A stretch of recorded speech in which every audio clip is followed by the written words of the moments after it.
I clearly remember pondering, on the 24th of June 2016, why there was not more public and political outrage at the idea of a British government putting itself above law, and using the royal prerogative to execute the referendum result. I find myself in exactly the same mindset in terms of the potential undermining of our democracy, government and sovereignty by a hostile foreign power, Russia, in what appears to be a secretive coup. As a transparency campaigner and a passionate believer in our British values, as well as political and democratic systems, I am worried. People were told that walking out of the EU would liberate us from the clutches of unaccountable bureaucrats and would allow us to take back control. Aubrain was, junta of Belgian ticket inspectors would be sent packing, the British people would reclaim sovereignty and British courts would decide British law for British people.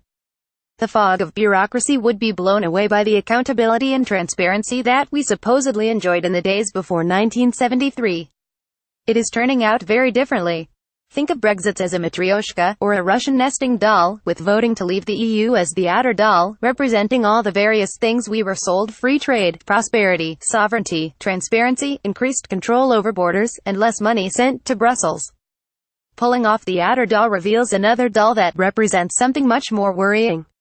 For the last 2 months, on an almost weekly basis, we have heard allegations of unidentified sources of money being used in the Leave campaigns, which may have circumvented rules designed to uphold the integrity of our democratic process, which said campaigns purported to want to reclaim. The mysterious Constitutional Research Council (CRC) is reported to have routed £425,000 into pro-Brexit ads in London via the Democratic Unionist Party. Conveniently, Northern Irish political donations are treated as confidential, a legacy from the Troubles. The same CRC gave the Tory MP Steve Baker £6,500 in 2016.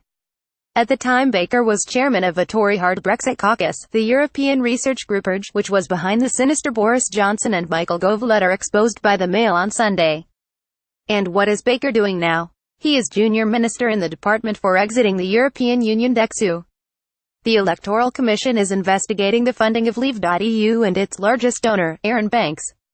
These allegations focus on whether donations were permissible and on whether Banks or his company acted as an agent for other donors. Banks denies all the allegations against him.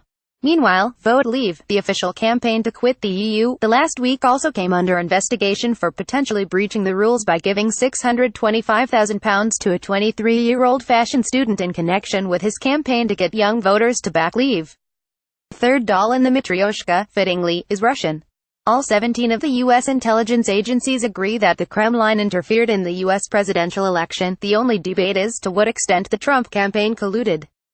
Now it seems that Russia weighed in on the Brexit referendum for exactly the same reasons, to divide the West by breaking up NATO and the EU, and excluding the effective and influential US and UK from continental European affairs as far as possible.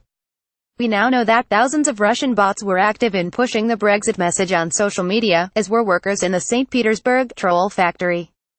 The big question now is to what extent Russian money came into the Leave campaigns, and is in effect funding a Cold War. How deep does foreign interference from a hostile power go in undermining our democratic systems? When Leave campaigners try to write off the foreign interference as a ploy by Remainers, they fall into a trap set by the Russians, which is to set us against each other. In all of this, we should remember that we are all British citizens, and even if we voted on different sides in June 2016, we all value our democracy and fear foreign corruption of our way of life and country. That means standing firm against foreign powers that wish to see our institutions undermined.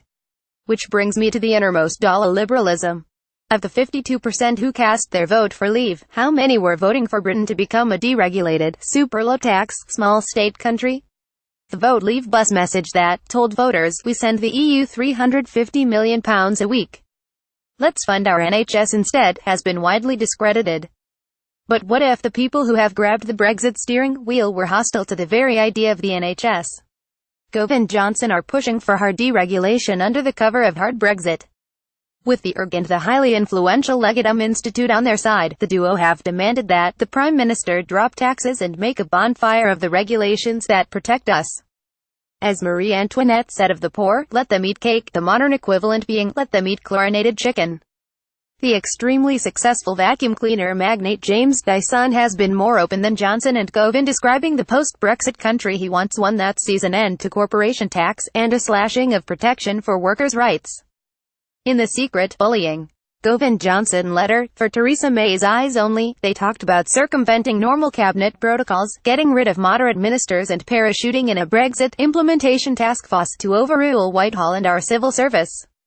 There is every likelihood that this task force would involve Matthew Elliott, the lead Vote Leave campaigner who now works for the Legatum Institute, as well as other Legatum staff, none of them elected by anyone, or loyal to anything other than their employer. The Legatum Institute is a handsomely funded extreme free market think tank fueled by offshore cash from the Caribbean and Dubai. Behind it stand the Chandler brothers, who made their billions in Russia's most turbulent years, and once owned 4% of Gazprom. Dexu, of all ministries, has not responded to multiple Freedom of Information requests about its relationship with Legatum. The Mail on Sunday now has photographic evidence of Shankar Singham, Director of Economic Policy at Legatum, and Gove at a behind-closed-doors common seminar on Brexit last Friday, which was also attended by number 10 and officials from the U.S. Embassy. The things being smuggled in under the cover of Brexit will damage so much of what we hold dear. A cabal of tycoons would see their wealth and influence turbocharged, while the mass of the population would see their prosperity, their security and, ultimately, their liberty dwindle away. This is the dark nature of the interdal, the end of the Western model of capitalism married to liberal democracy. The turbulence caused by crashing out of the EU would just be another opportunity for these individuals. The Matryoshka dolls have only started to come apart and reveal the inner truths in the last 6 weeks. But this is just the beginning, not the end, of the process. The more people glimpse the inner doll, the more I am convinced that an overwhelming majority of the electorate, irrespective of how they voted in the referendum, will understand the deception that is being perpetrated. They will demand that our democracy be defended. Gina Miller was the lead claimant in the successful legal fight to allow Parliament to vote on whether the UK could start the process of leaving the EU.